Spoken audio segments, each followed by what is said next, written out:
Jose Ramirez just signed a contract, an extension of 7 years, 175, that will run all the way to 2032. His previous contract, the remaining was 3 years, 69 million that was left on the current contract. In additional, we have to remember on April 2022, this was when his other contract, when he signed it, it was a 5-year, 124 million. A couple of numbers that you have to look at and why I think this is a bargain, why I think this is good for Cleveland. And at the end, he's going to be the best hitter that the team ever had. Part of the contract has a no-trade clause, $25 million from 2026 all the way to 2032 with money deferred starting in 2036 of $10 million per year, per season. Now, I was looking at some stats, but the first stat that I was thinking of is that he has 3 seasons of 30 and 30. 30 home runs, 30 stolen bases. The last third baseman to get 30 for 30 was 2007 David Wright. Jose Ramirez entered the league in 2009. He is tied on 30 for 30 for second place with 3 30 for 30. As a diehard Mets fan, I did mention David Wright, and I also have to mention that he's tied with another third baseman for second, which is Howard Johnson. Of course, the top 2 players are the Bonds, Barry Bonds and his dad, each one with 5 seasons of 30 for 30.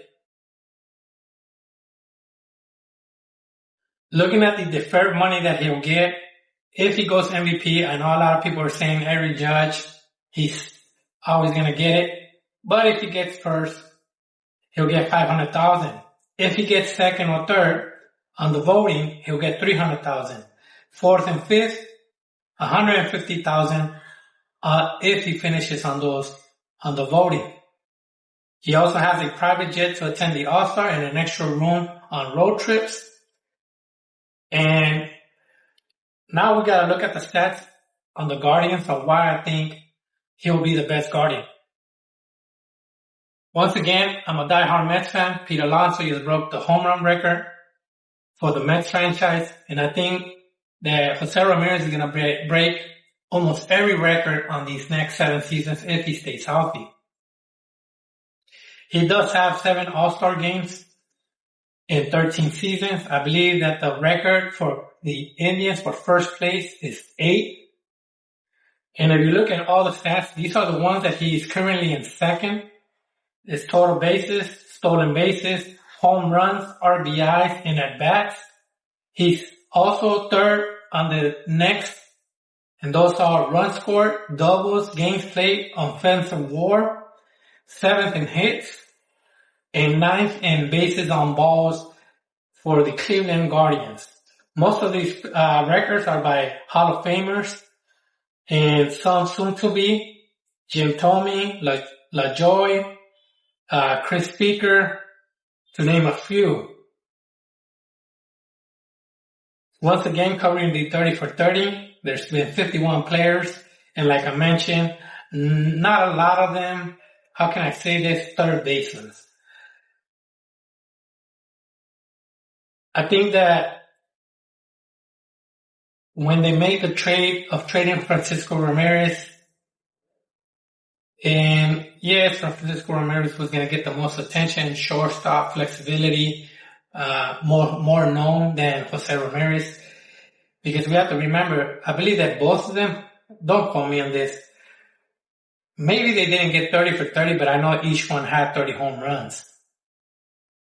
I thought that the Indians or the Guardians, the Indians back then, they thought who will be better for the franchise, who will stick with the franchise, and Jose Ramirez is that.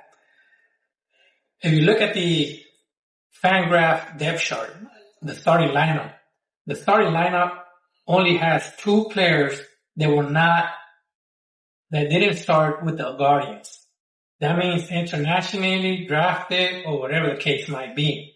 Their bench only has 1 and their starting rotation has 2. a total of 5 players from their bench, starters, and starting pitch.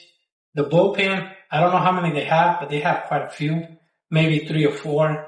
But you need that one you could easily acquire for a bargain. Once again, I think this is a good acquisition or a good signing extension for the Guardians, respecting the player, respecting the contract. It's not a lot.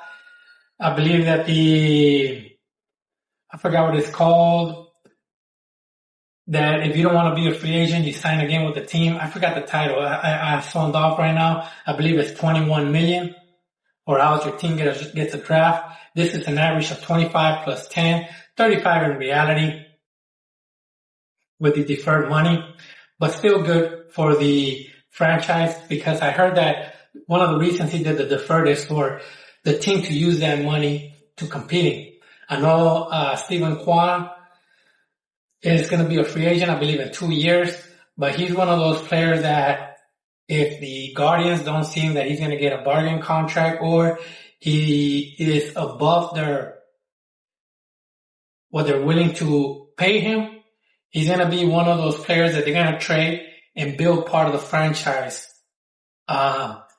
their team on a low budget. Just like we did with Francisco Lindor. They got Amir Rosario, Jimenez, and I forgot who else. Both of them, I believe Jimenez now plays for Toronto. Amir Rosario was moving around, even though he had 300 one season on a certain team. I believe the Braves. Now I believe he plays with the Yankees. But those are the type of moves that the Guardians need to make to be able to compete at a low budget. I don't want to talk about the salary cap and is it good, is it bad? What should teams, small market teams do to compete? And one of these is this. And that's all I got. Hopefully you like my video. I did get some of these stats from ESPN, other stats. I forgot what articles and others I thought about, because I do remember him being a good hitter. I believe he has a 269 or 279 average overall. And I remember him being a 30 for 30, and I had to look up those stats as well. Thank you, and thank you for watching. Hopefully you like my video. And even though this is not a Mets related, let's go Mets. And for the passion of baseball, let's root for all baseball. Thank you.